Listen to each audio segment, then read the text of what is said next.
Les damos la más cordial bienvenida a todas las personas que nos acompañan en el programa. El día de hoy vamos a contar de nuevo con la grata presencia del magistrado don Jorge Olazo.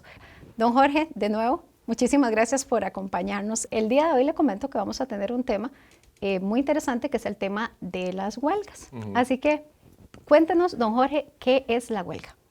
El derecho laboral se divide en dos ramas, ¿verdad? La parte individual, que es cuando uno ve despidos de trabajadores, pero a nivel individual, y el derecho colectivo. En el derecho colectivo tenemos una situación en donde la intervención de los trabajadores ya no se da a nivel individual, obvio, porque es derecho colectivo, sino que actúen a través de grupos de trabajadores, lo que conocemos como sindicatos, movimientos sociales de parte de los trabajadores, para reclamar derechos laborales. Una de las más conocidas, ¿verdad?, que es cuando las personas, ¿verdad?, dejan de laborar, ¿verdad?, o holgan, así se llama el término, holgan en su trabajo, ¿verdad?, y dejan de trabajar, ¿verdad?, para ejercer actos de presión contra su empleador para poder reclamar derechos laborales, ¿verdad? No es un instituto nuevo, de hecho, dio pauta en su momento para que la Organización Internacional del Trabajo regulara todo el marco de los derechos laborales, ¿verdad? Los grandes movimientos sociales a nivel mundial comenzaron por huelgas, por movimientos sociales de esta naturaleza, ¿verdad? Que permitían, digamos, hablar de las jornadas de las trabajadoras, ¿verdad? Antiguamente, en el siglo pasado, las trabajadoras se les sometía a situaciones infrahumanas con respecto a los hombres, ¿verdad? Por el hecho de ser mujeres que trabajaban. Entonces, eso generó movimientos sociales, ¿verdad?, para poder tutelar esos derechos. Tenemos una norma que es primigenia, ¿verdad?, que es de 1943, que fue donde ahí se desarrollaron todos estos derechos, ¿verdad? Y después, con la reforma del 2017, hemos también incorporado ciertas reformas al derecho de huelga, ¿verdad?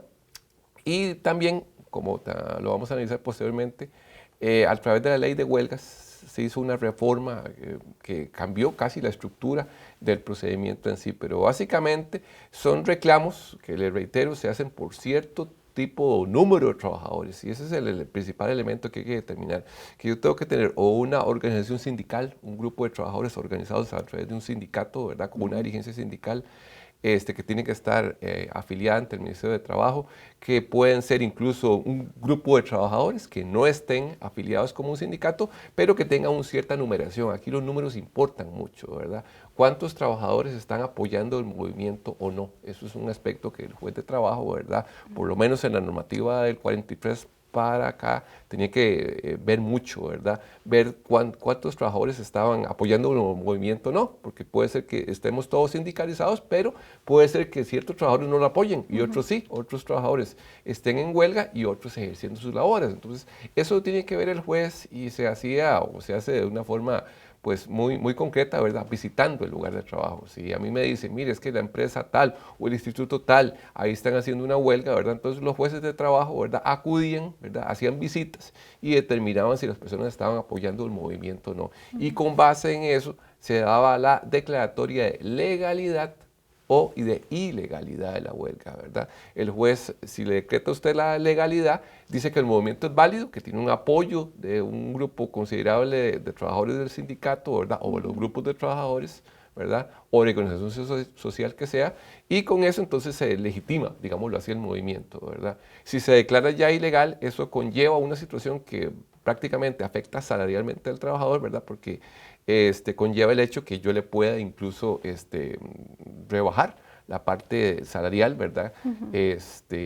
Por el tiempo que estuvo en huelga, ¿verdad? Eso es un tema, ¿verdad?, que incluso con la ley, ahora lo vamos a ver con la ley de huelgas, fue modificado, ¿verdad? Pero sí, es una temática que sobre todo en el sector público nos afecta a Costa Rica, y usted dirá, ¿por qué?, ¿verdad? Y no en el sector privado. Usted no oye huelgas en el sector privado, ¿verdad? Oye más bien que son los sectores públicos, porque en Costa Rica, en contrario a otras latitudes, ¿verdad?, en donde el desarrollo de la actividad sindical es muy fuerte, ¿verdad?, en Europa, en países como México, ¿verdad?, los sindicatos en el sector privado son muy grandes. Aquí en Costa Rica se ha dado una ideología más bien en donde los sindicatos se van más fortalecidos desde el punto de vista del sector público y no del sector privado, ¿verdad?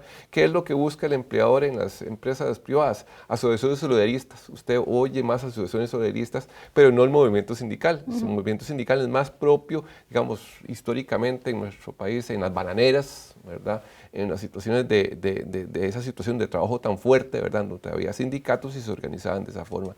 Y en el sector público es donde usted ve las grandes situaciones, ¿verdad?, donde los sindicatos actúan, ¿verdad? ¿Eso qué permite? Que los sindicatos, a través de estos tipos de movimientos, puedan negociar convenciones colectivas, que podríamos hablar del tema también. Una convención colectiva, ¿qué es? ¿Verdad? Una negociación que un sindicato o un grupo de trabajadores hace con un empleador para darse mayores derechos laborales que lo que le fija el Código de Trabajo, digamos, situaciones de esa naturaleza. Entonces, eso a veces, después de un movimiento de huelga o una medida de presión, como puede ser un movimiento de huelga, puede ser que hagamos una convención colectiva, que el sindicato acuerde con el empleador volver a trabajar y llegar a una negociación en donde a través de, puede ser, una convención colectiva se logran esos derechos laborales que el trabajador quería, ¿verdad? Perfecto. Ahora, hablando de lo que son las modificaciones, como bien usted lo ha indicado, quisiéramos saber qué modificaciones ha tenido la legislación costarricense en huelgas. Bueno, es una modificación que es bastante interesante, ¿verdad? Porque surgió sobre todo porque la Asamblea Legislativa de hace 2 o 3 años tuvo gran preocupación por las huelgas en el sector de salud, en el sector de la caja, incluso en el sector del Poder Judicial, cuando por implementación de ciertas normativas, ¿verdad?, muchos del sector público se fueron a huelgas, ¿verdad?, y eso impidió prácticamente la activación del sector público, ¿verdad? Entonces, la Asamblea Legislativa de ese momento, ¿verdad?, con el apoyo de un diputado, Carlos Ricardo Benavides, desarrolló un proyecto de ley, ¿verdad?, que vino a implementar una serie de reformas para la ley de huelgas. O sea, nosotros, y nuevamente para explicar a la gente, tenemos una reforma de 2017, que es una reforma procesal laboral, y que modificó las huelgas, pero después vino la ley de huelgas, ¿verdad?, que es otra modificación que se hizo a la modificación para hacerlas con ocasión de este problema, ¿verdad? Ideológicamente lo que modificó que la Asamblea Legislativa hiciera eso fue esa problemática, ¿verdad? Entonces la Asamblea diseñó todo un cambio, ¿verdad?, en donde como grandes parámetros se le dice a las personas, sobre todo en servicios esenciales, esa palabra es esencial, de hecho, que no se pueden ir a huelga. Entonces la norma tiene una lista taxativa que te habla de los servicios. Digamos, si le dice servicios de salud, es un servicio esencial, no puede entrar en huelga, ¿verdad? Entonces hay una prohibición expresa de que esos servicios entren en huelga. Servicios de policía, hay una prohibición para que no vayan a huelga, ¿verdad? Servicios incluso de puertos de transporte, ¿verdad?, que pueda afectar, ¿verdad?, desde el punto de vista, imagínense un puerto que no trabaje, ¿verdad?, entonces lo que genera eso es desde el punto de vista económico. Entonces la norma trae una lista de servicios esenciales, ¿verdad?, de servicios esenciales en donde supuestamente está limitado el derecho de huelga, ¿verdad? Había un político de antaño, ¿verdad?, que decía, bueno, pero huelga es huelga, ¿verdad? La gente igual se va a ir a huelga, como lo vemos como un mecanismo para ejercer presión, ¿verdad? Pero ahora lo que pasa es que, digamos, como esa huelga que está desarrollando esa determinada institución o esa determinada entidad engloba un problema de servicio esencial, entonces yo puedo y tengo la obligación como jerarca de la institución de una vez abrir el procedimiento ante el juez de trabajo para que el juez de trabajo me califique si esa huelga es ilegal o no. Para el juez le queda muy fácil porque simplemente él va a corroborar si esos trabajadores ejercen un servicio esencial, ¿verdad? Entonces, digamos, por ejemplo, simplemente como ejemplo, ve el tema de la caja, ¿verdad? Entonces, yo veo, sí, el sector de salud, por ejemplo, resulta que los empleados del sistema de limpieza de la caja se van a huelga, ¿verdad? Entonces, el juez tendría que determinar, bueno, es un servicio esencial, porque tiene que ver con la salud. Porque si esas personas se van a huelga, entonces van a afectar todo lo que es el servicio de salud. Imagínense lo que es tener un servicio de limpieza, ¿verdad? De pijamas y todo lo que usan los pacientes, sábanas, y que no la laven. Sí. Entonces eso generaría una afectación gravísima al servicio de salud. Entonces, con solo ver el juez que engloba entre un servicio esencial, entonces lo declara a la huelga ilegal. Es muy simple, ¿verdad? Tiene que ser un procedimiento muy corto en donde él ve esa actividad concreta, engloba un servicio esencial y la huelga es ilegal. La educación es un servicio esencial, pero ahí la norma hace una diferencia, ¿verdad? En cuanto a los comedores de salud, ¿verdad? Porque comedores de escuela, perdón. ¿Por qué? Porque, digamos, a veces vamos a ver que hay una diferencia entre servicio esencial y servicio mínimo. ¿Verdad? Porque los servicios esenciales, les reitero, traen esa lista en donde no puedo irme a huelga, pero entre ellos permite que en salud se pueda, dando un servicio mínimo, salvo y cuando no tenga un comedor estudiantil, porque entonces ese comedor estudiantil está afectando el servicio esencial. ¿Cuál? La alimentación de esos niños y esas niñas que están acudiendo ahí. Claro. Entonces yo podría perfectamente decir, no, es un servicio esencial porque es la alimentación de ese centro, ¿verdad? Entonces la huelga dentro de ese permiso sería ilegal, ¿verdad? Uno dirá, bueno, ¿y qué pasa? Porque aquí en la institución pública nosotros hacemos eso, ¿verdad? En un sector en donde yo, digamos, subcontrato. Soy una institución pública que subcontrato servicios de vigilancia, ¿verdad? O subcontrato, soy la caja. Perdón por ejemplo con la caja otra vez, pero es un contrato que resulta que requiero que me den servicios de ambulancia, una clínica privada. Entonces uno dirá, bueno, ¿y qué pasa si esos servidores de la clínica privada, que es una clínica privada, quieren ejercer el derecho de huelga? Uno dirá, no tienen ningún problema, pueden hacerlo, ¿verdad? Diría uno, porque es un derecho fundamental. Pero la ley te dice que a pesar de que servicio esencial sea brindado por una empresa del sector privado, incluso ahí está limitado el derecho de huelga. Entonces la gente se ha entrado a cuestionar eso, ¿verdad? Que si ese derecho fundamental que tenemos supuestamente todos, salvo los servicios esenciales para ir a huelga, ¿verdad? En el sector público también pueden englobar situaciones del sector privado, ¿ya? Porque hay departamentos, reitero, o empresas que yo contrato. Imagínense que yo contrato una empresa de seguridad. Y resulta que de las empresas de seguridad, trabajadores dicen, no, ¿cómo se llama? Nosotros sí nos vamos a huelga. Entonces uno podría decir, bueno, pero un momentito, porque ustedes son los que brindan la custodia a la policía, digamos, en la situación de la policía. Entonces, requiero que estén ahí, imagínense si no estuvieran. Entonces, es un servicio esencial, ¿ves? Entonces, yo puedo limitar también sectores privados a servir a través de ese concepto de servicio esencial. Otra situación de la norma es que me habla de servicios mínimos. ¿Qué es un servicio mínimo? Nuevamente una lista. Me trae una lista de servicios en donde yo podría irme a huelga, pero garantizándole a la persona un servicio mínimo. O sea, le tengo que dar una lista al juez, ¿verdad?, de trabajo, donde diciéndole, vea, nos vamos a ir a huelga, este departamento, nos vamos a ir 15, pero esos 15 van a ser sustituidos y vamos a hacer roles para no afectar el servicio mínimo, ¿ves? Entonces, esa lista la tiene que verificar el juez y puedo autorizar el movimiento de huelga, no hay ningún problema, ¿verdad? Porque entra en un servicio mínimo. Yo tengo que garantizarle como sindicato, como grupo de trabajadores, un servicio mínimo al juez, ¿verdad?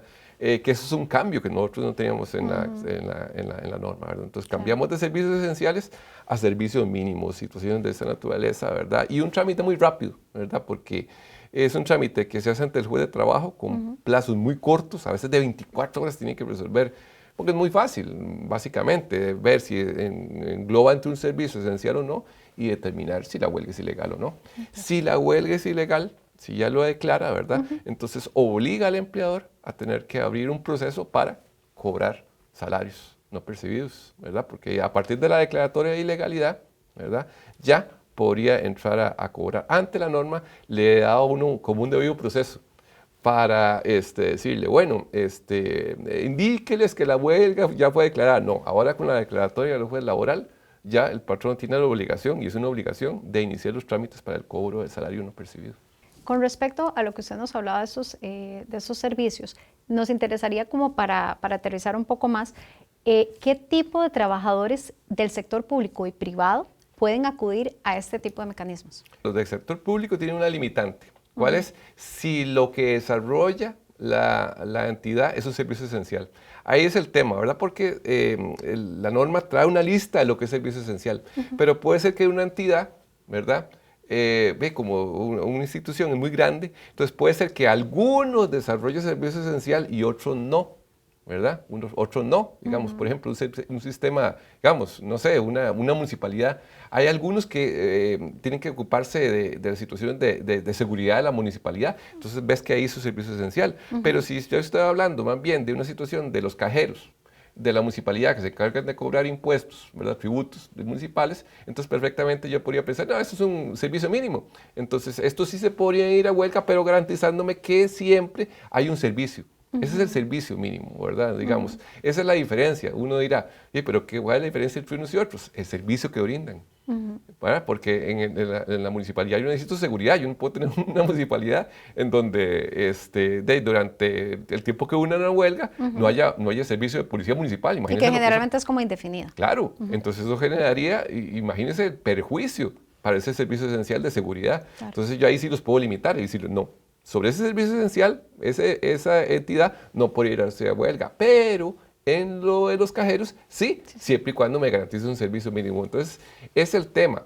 El tema que preguntaste sobre el sector privado, ¿verdad? No habría ninguna limitante en cuanto al servicio esencial, pero lo que pasa es que el servicio esencial a veces lo puede rendir a través de una empresa privada, ¿verdad?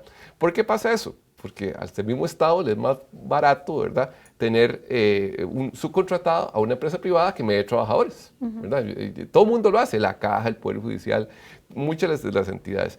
Pero esas entidades uno diría, como es sector privado, perfectamente no tienen una limitante de servicio esencial, porque no son públicos. Pero resulta que brindan servicios públicos a la vez, porque están subcontratados, entonces también tendrían esa limitante. Claro, y en ese caso ellos estarían dando tal vez un servicio esencial específicamente. Sí, exacto. Digamos, volviendo al ejemplo de la Caja y la lavandería. Resulta que yo contrato a la lavandería del CIMA para que me lave la ropa y resulta que los empleadores o trabajadores del CIMA me dicen, me quiero ir a huelga. No, señor, no se puede ir a huelga porque es un servicio esencial, subcontratado. Claro. Subcontratado. Es que el Estado nuestro hace eso, ¿verdad? Subcontrata servicio privado, pero siempre vinculado con el tema de servicio esencial. Es un tema, se las trae. Sí, totalmente, don Jorge, pero creo que nos ha aclarado muchísimas dudas. Le agradecemos de nuevo que nos haya acompañado el día de hoy. Muchas gracias a todas las personas que nos han acompañado el día de hoy y les invitamos de nuevo a que vean nuestros podcasts.